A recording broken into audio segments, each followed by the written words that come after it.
Welcome to SMV academic channel. நண்பர்களே, நேற்று 5 ஷார்ட்ஸில் சைக்காலஜி போட்டிருந்தேன். அது ஈஸியாக உங்களுக்கு மெமரி ஆகட்டுங்கிறதுக்காக கொஞ்சமாக போட்டேன். இப்போ 6th ஒன் பாருங்கள். சைக்காலஜியில் learning without teacher guidance is called dash. Learning without teacher guidance is called dash. என்ன வரும்? Self learning, group learning, formal learning, classroom learning. எது வரும்? வித்தவுட் டீச்சர்னா self learning. Answer self learning. Motivation means dash. Encouragement to act, fear, anger, sadness.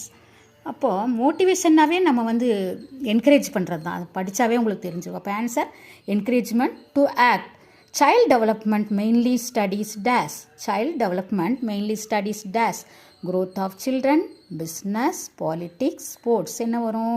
Child டெவலப்மெண்ட்னாவே உங்களுக்கு தெரிஞ்சிடும். growth of children, growth of children. Reinforcement theory was given by, reinforcement theory was given by Skinner, Freud, Watson, Pavlov. இப்போ answer இதுக்கு எது வரும்?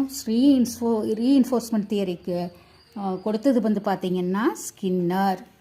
Answer Skinner. அப்போது reinforcement தியரினாவே Skinner. Next பாருங்கள். Learning by doing was emphasised by dash. Learning by doing was emphasised by dash. John Dewey, Freud, Pavlov, Watson. Answer என்ன வரும்? Learning by டூயிங்னு சொல்கிறது John Dewey. John Dewey. Thank you. Watch again subscribe பண்ணுங்கள், share பண்ணுங்கள். நன்றி.